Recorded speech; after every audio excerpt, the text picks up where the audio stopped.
రైతు సోదరులారా, ఈరోజు మార్కెట్ రేట్లు చూస్తే ఆశ్చర్యం కలగక మానదు. ఒకవైపు మిర్చి రేటు ఏకంగా 37,000 పలికితే, మరోవైపు పత్తి రేటు కూడా 8,000 దాటేసింది. అవును, మీరు విన్నది నిజమే. కానీ అన్ని చోట్ల కాదు. ఒకే ఒక్క మార్కెట్‌లో ఈ రికార్డు రేటు నమోదైంది. అసలు ఆ మార్కెట్ ఏది? అక్కడ పత్తి రేటు ఎందుకు అంత బాగుంది? రేటు తక్కువ ఉన్న చోటు రైతులు ఏం చేయాలి? కొంతమంది రైతులు డబ్బులు లేక బంగారం తాకట్టు పెట్టి లోన్ తీసుకుంటున్నారు. క్రాప్ లోన్‌కి మరియు గోల్డ్ లోన్‌కి వ్యత్యాసం ఏంటి? ఏ లోన్ తీసుకుంటే బెటర్? అన్ని మార్కెట్ రేట్లు, పత్తి, మిర్చి అన్ని మార్కెట్ రేట్లతో సహా ఈ వ్యత్యాసాలు కూడా చూద్దాం. ముందుగా వరంగల్ మార్కెట్ హైలైట్ చూస్తే వండర్ హార్ట్ మిర్చి. ఈరోజు మార్కెట్‌లో టాప్ రేటు ఇదే. గరిష్ట ధర 37,000 పలికింది. తేజ కొత్త మిర్చి దీని ధర 19,000 వద్ద నమోదైంది. పత్తి ధర వరంగల్‌లో పత్తి రేటు గరిష్టంగా రూ. 7,470 పలికింది. ఇక ఖమ్మం మార్కెట్ విషయానికి వస్తే జెండాపాట ఈరోజు జెండాపాట ధర 18,700గా నమోదైంది. ఆ తర్వాత ఇరవెల్స్ రకం చూస్తే 25,000 నుండి 30,000 వరకు పలికింది. డీలక్స్ రకం ఇది 18,100 నుండి 18,400 మధ్యలో అమ్ముడుపోతోంది. తేజ తాలు 11,000 నుండి 11,700 పలికింది.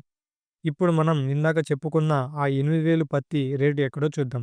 ఇది రాయలసీమలోని ఆదోని మార్కెట్ అండి. ఇక్కడ ఈరోజు పత్తి గరిష్ట ధర రూ. 8,079 పలికింది. క్వాలిటీ బాగుంటే అక్కడ రేటు ఇలాగే ఉంటది. కానీ ఖమ్మం, వరంగల్ రైతులకి ఈ ఆదోని రేటు లేదు కదా! మరి ఇప్పుడు ఏం చేయాలి? రేటు పెరిగేదాకా ఆగాలంటే ఖర్చుల కోసం చాలామంది గోల్డ్ లోన్ వైపు చూస్తున్నారు. దయచేసి ఆ తప్పు చేయకండి. బంగారం లోన్ వడ్డీ 12% నుండి 18% ఉంటుంది. అది రైతుకు పెద్ద నష్టం. దానికి బదులు మీ పత్తిని మార్కెట్ గోదాములో దాచుకుంటే ప్రభుత్వం మీకు వేర్ హౌస్ రిసిప్ట్ లోన్ ఇస్తుంది. దీనికి వడ్డీ కేవలం 7% మాత్రమే. అంటే రూ. 1,00,000కు నెలకు మీరు కట్టే వడ్డీలో సగం మిగులుతుంది. నెలకు కేవలం వడ్డీ లక్షకి రూ. 580 మాత్రమే పడుతుంది. పైగా రేటు పెరిగాక పత్తి అమ్ముకోవచ్చు. ఈ లోన్ ఎలా పొందాలో మీ దగ్గర ఉన్న వ్యవసాయ అధికారిని అంటే అగ్రికల్చర్ ఆఫీస్‌ని అడిగి తెలుసుకోండి. ఇది మా సూచన మాత్రమే.